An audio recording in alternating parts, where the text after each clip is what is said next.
if we're in our stance here, and I just come up and try to start digging like this, they're not gonna let that happen. His elbow should be in. I'm never gonna get that underhook in.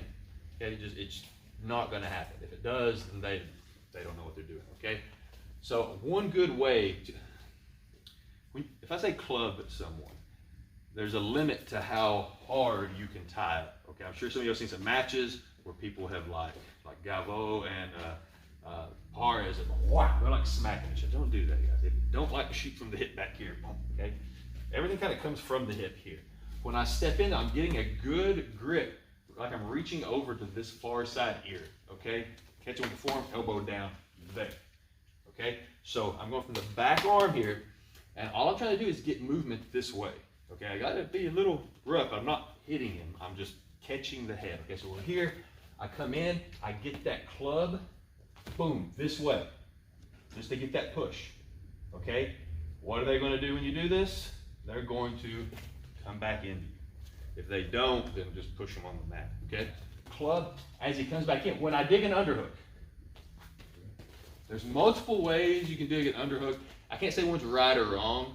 Some people are going to come in and cup the shoulder to them here, okay? Not wrong, but he has some options. If I'm going to dig the underhook, I like to think of it as coming under, putting my hand right center his back, and lifting my elbow high here. So no matter where I'm going, I keep shoulder up, high elbow. Okay, because if he digs a hard whizzer here, or like in jiu-jitsu, they can crank it right there, like key lock you, and it really hurts. Okay, so coming in, getting this high elbow, I'm already giving myself better options.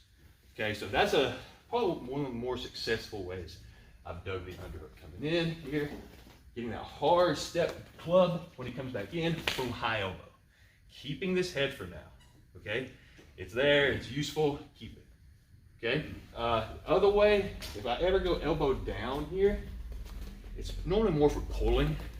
Like I'm trying to set something else up. If I'm wanting to utilize an underhook for takedowns, I'm not gonna keep it right here, okay? So what we're gonna do is, let's say first off, boom, I get here. All right, if I want to do like a knee pick, for example, I'm gonna have to take a boom step here. Now I may be ready right off to swim this hand up like where the wall meets the ceiling, boom, and pick the knee there, okay, big step. It may be that easy. Sometimes though, they know what I'm doing, so it's like I'm gonna take little steps like this, like I'm just running him back, like this, see, step, step, step, boom, okay? I'm just running him back with that high elbow, and sometimes that makes things a little easier, okay? So we're just gonna do that one for now. We're in here, club, boom. Get the high elbow, make that step, like right there, it's not here, so I'm gonna run him back, boom. And just run him right down with it, keeping that elbow high, catching that knee drop. Another option I have is I'm just gonna kind of shuck this by. So I'm gonna step in with my back leg, and it's like I'm throwing like a high knee, like this, okay? Okay? As soon as I do that, I'm connecting my shoulder to my ear, elbows going as high as possible, okay? I'm here, step, knee high, boom. And now I'm right in this claw position, okay? So you do a little throw by. Works really well if that elbow's already high. Here, boom, club, I get my underhook here, I step in, up, boom. Throw that by. From here, I grab the hip, drag him down to the mat, go for my spiral ride position, I go down for the leg, different options on the finish there, okay? I can body lock, whatever you like, okay? But just coming in, boom, bam, there we go. And then he's gonna, fight me back with a step up, boom, and throw that by. Okay, like you can body lock, drag him to the mat, drop to the single, whatever you want, okay? And you're hanging on the club head and never left his stand. Yeah, never leave. We did the same one. Here, coming under, there. And if this leg's in front, you can step, okay? Or you can take a big step.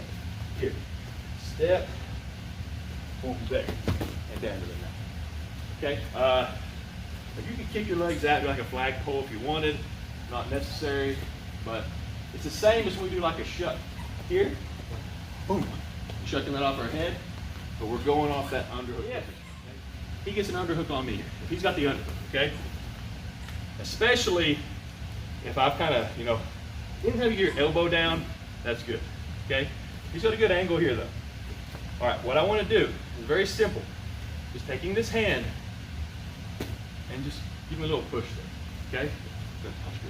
So we're here, we're going live. He's got good head position. I just take this hand and I just this. And I go for my left, okay? Better if I can keep him off this wrist. If he's on the wrist, I can normally clear it to get the leg. But this, a lot of people don't expect this because they feel like they have that dominant position. They got the underhook. Boom, I'm here. Right here. I can come here. Boom, clear that wrist. Give him a little push. There it is. One more thing, because they always do something to mess your move up. I can also come here. Got this free. I step. There's a leg. When I'm going for the leg, he draws it back. Boom.